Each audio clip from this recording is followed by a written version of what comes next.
Hello and welcome, ladies and gentlemen, to a new edition of Africa Today, where we get you the latest news and events taking place on the African scene. And we will start off with our major top stories and report. Starting with the Libyan file, the third round of Libyan dialogue on constitutional track is being held in Hurghada from the 9th to the 12th of February.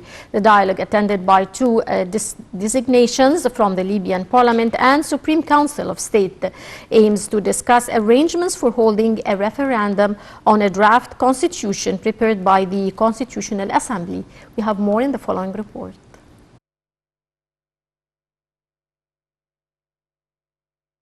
Jan Kubish, the new UN envoy to Libya, thanked Cairo on Tuesday for backing a political solution in Libya as he addressed the third round of the Libyan constitutional track dialogue, which is being held in Egypt's Hurghada from the 9th to the 12th of February. The dialogue, attended by two delegations from the Libyan Parliament and Supreme Council of State, aims to discuss arrangements for holding a referendum on a draft constitution prepared by the Constitutional Assembly, tasked with writing a new Libyan charter. The new UN envoy highlighted the importance of the dialogue, saying a Libyan agreement on the arrangements for the constitutional referendum directly affects the lives of citizens. Kubish took over the post of UN Libyan envoy in January, succeeding Stephanie Williams, who served as acting UN Libya envoy in 2020. Called for exploring. During the dialogue, the head of an Egyptian Libyan developments Libya is currently witnessing, in light of the election of a new executive authority and the outcome of meetings. 5 Joint Military Commission is an effort adopted by the UN Security Council as a track to settle the conflict in Libya, bringing 5 military officials from each of the eastern and western camps in the country. Meanwhile, Ahmed Sayeh, the head of Libya's Supreme National Elections Commission, confirmed the SNEC's readiness to hold the constitutional referendum. The dialogue comes days after the UN-led Libyan Political Dialogue Forum chose a new interim Prime Minister, Abdelhamid Beiba, and a new head for the country's Presidential Council, Mohammed Yunus Menfi, a step that Cairo has hailed. Participants at the second edition of the meeting in January agreed to hold a constitutional referendum and discussed arrangements in preparation for Libya's general elections, which is scheduled for December this year. Welcome back, and moving on to Sudan. Cairo sent 2 military aircrafts to Sudan carrying food aid to the southern neighbor. The shipment follows Sunday's medical and cargo aid to Sudan. We have more in the following report. 2 military aircraft carrying food aid were dispatched to Sudan on Tuesday. Officials in Cairo said the 2 military transport planes took off from East Cairo Air Base, bound for Khartoum International Airport in the Republic of Sudan, loaded with large quantities of food aid to the Republic of Sudan.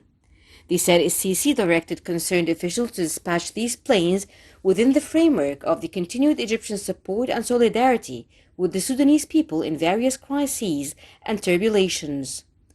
On their part, Sudanese officials reportedly said efforts by Cairo to provide support to the people of Sudan is appreciated. On Sunday, the Health Ministry said Cairo sent a new shipment of medical supplies to Sudan as per Sisi's directives. According to the ministry, 32 tons of medical supplies were sent to Sudan Sunday to support its medical sector. The ministry added in its statement that the shipment contains 16 tons of baby formula and 16 tons of medical supplies, including COVID-19 preventative gear and the medicine used in treatment protocols. The spokesperson of the Ministry of Health and Population, Khalid Megahed, stated that since April 2019, Cairo has sent more than 182.5 tons of medical aid to Sudan, including 21.5 tons of medical formulas and 161 tons of different types of medicine, medical and surgical supplies, in addition to COVID-19 medical treatment protocols. And still with our special reports, South Africa has put its rollout of the Oxford AstraZeneca vaccine on hold after a study showing disappointing results against its new COVID variant. more details. South Africa is considering giving a COVID-19 vaccine that is still in the testing phase to health workers after suspending the rollout of another shot that preliminary data indicated may be only minimally effective against the mutated form of the virus dominating the country. The country was scrambling Monday to come up with a new vaccination strategy after it halted use of the AstraZeneca vaccine, which is cheaper and easier to handle than some others and which many had hoped would be crucial to combating the pandemic in developing countries. Among the possibilities being considered, mixing the AstraZeneca vaccine with another one or giving Johnson & Johnson's single-dose vaccine, which has not yet been authorized for use anywhere, to 100,000 healthcare workers while monitoring its efficacy against the variant. The abrupt change in strategy was prompted by preliminary results in a small study that showed the AstraZeneca vaccine was only minimally effective against mild to moderate cases of the disease caused by the variant. There is reason to hope the Johnson & Johnson vaccine may fare better in the country. Initial results from an international test of the vaccine showed it is 57% effective in South Africa at preventing moderate to severe COVID-19. That was less than in other countries. The rate was 72% in the US, for example. Presumably due to the worrisome variant, it was even more effective, 85% internationally, at preventing the most serious symptoms. We cannot wait. We already have good local data, said Dr. Glenda Gray, director of the South Africa Medical Research Council, who led the South African part of the global trial. She stressed that clinical trials show that the Johnson & Johnson vaccine is safe. Like AstraZeneca's, it is also easier to handle than the frozen vaccines from Pfizer and Moderna. South Africa appears to be heeding her call.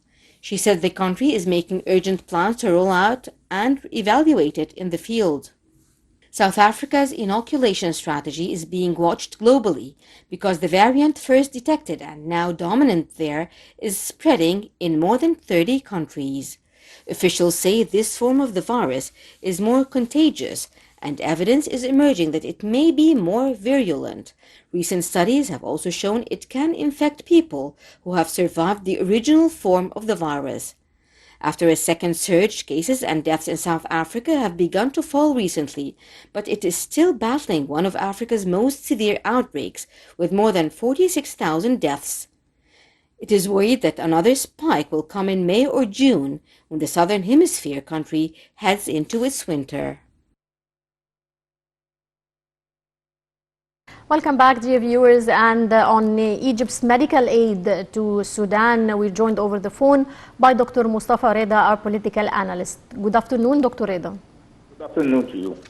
Well, sir, Egyptian medical aid and food supplies have been dispatched to Sudan over the past couple of years. How do you view the situation in Sudan in the current time? Well, really, the situation now in Sudan is quite critical because there is one major problem, which is the dispute or the attacks between Ethiopia and Sudan on the borders. Certainly, right. a lot of citizens have been suffering from this issue. Mm-hmm.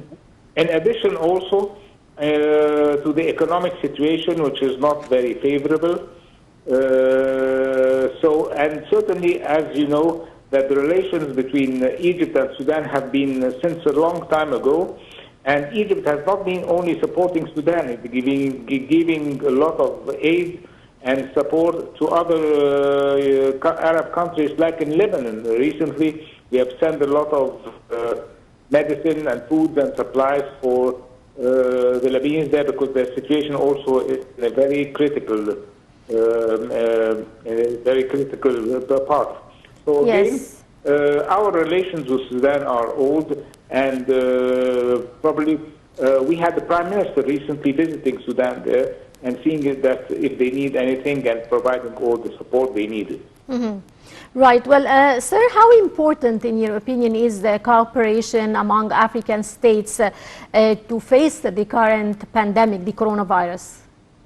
Certainly, this is vital. This is a very, very important issue, you see, because it doesn't affect a certain country, it affects the whole continent itself.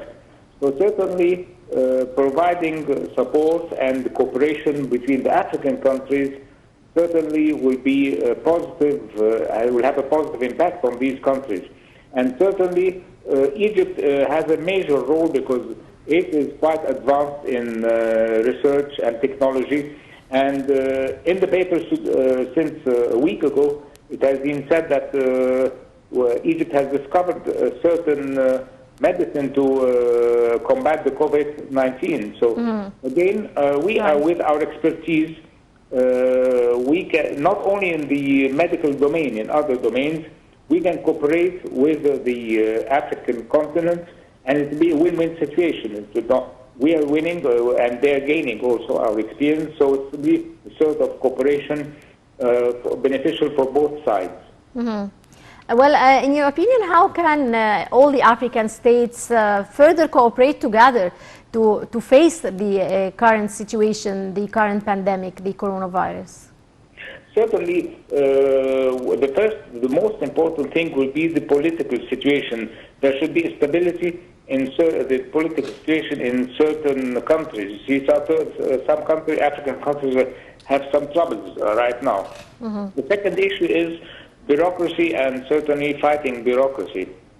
Certainly, any investor who's going to go there, regardless if he's from the African continent or elsewhere, will be looking for stability, and we're looking that his projects will be run in a smooth and efficient manner, and there'll be the rule of the law. See, things will not, if he enters into a dispute or a disagreement with a certain African country, he'll be able to get his, if he's on the right track, he'll be able to get his rights immediately, not waiting for ages. So certainly fighting bureaucracy, also upgrading human resources will be vital, certainly because using African human resources will be cheaper, and it will be also a benefit for the country that they're going to upgrade their human resources by training and education. So this has to be another issue, and certainly the rule of law, as I mentioned, certainly bureaucracy, things have to be made easier for and clearer for the investors in order that they will be able to cooperate with the African countries. Right. Well, sir, how do you weigh the spread of the virus in the African states in its second wave, the coronavirus? Well, I just read an article at Al-Ahram newspapers outlining that the number of casualties in the African continent or in the Middle East specifically are rather low compared to European countries, and this is something I was astonished actually, that certainly because these countries do not have the medicine and the technology that provides them to combat this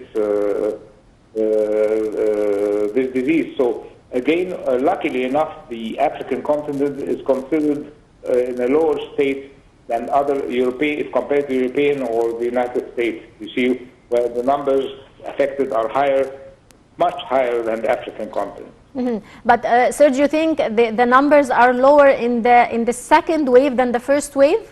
Yes, that's true. That's what's mentioned in the newspaper today. Yes. Well, how have you measured the measures taken by African states impacted the spread of the virus, the precautionary measures? Do you think the precautionary measures taken by African states were strong to combat the virus? Well, in certain countries they are strong, you see. Other countries really, unfortunately, they don't take this matter as seriously enough. You see that this is a serious issue. Again, what we should all in African countries take into consideration is that there should be a cooperation between the people here, the citizens and the government, and the citizens should be aware that this is a serious issue. You see, here in Egypt, we were very fortunate that our government took strict measures that anyone not wearing the mask during using the public transport or going to government organization or institutions should be wearing the mask. He'd be fined by 50 pounds, you see. Yes. Again, I think this is a step, but again, it's, here the media, you see, in Egypt gives a lot of information about the risks and of having negligence and taking things easy, you see. The role of media is quite important. That's what I'm trying to focus on. The role of media is important to highlight the importance of the role of citizens in cooperating with their government in order to combat this disease. Mm-hmm. So what are your expectations when the winter season hits the southern hemisphere in May and June? Well, actually, I expect that the numbers of probably casualties will decrease, certainly, because in the summer, you see, this disease doesn't spread so quickly. So and again, another factor which is very important is that a lot of countries have discovered a certain vaccine that will be used in order to combat this disease. In our papers here today, I've been reading that the Minister of Health has imported or had made agreements to import large amounts for these vaccines in order, and certainly priority will be given to doctors and nurses and old age citizens.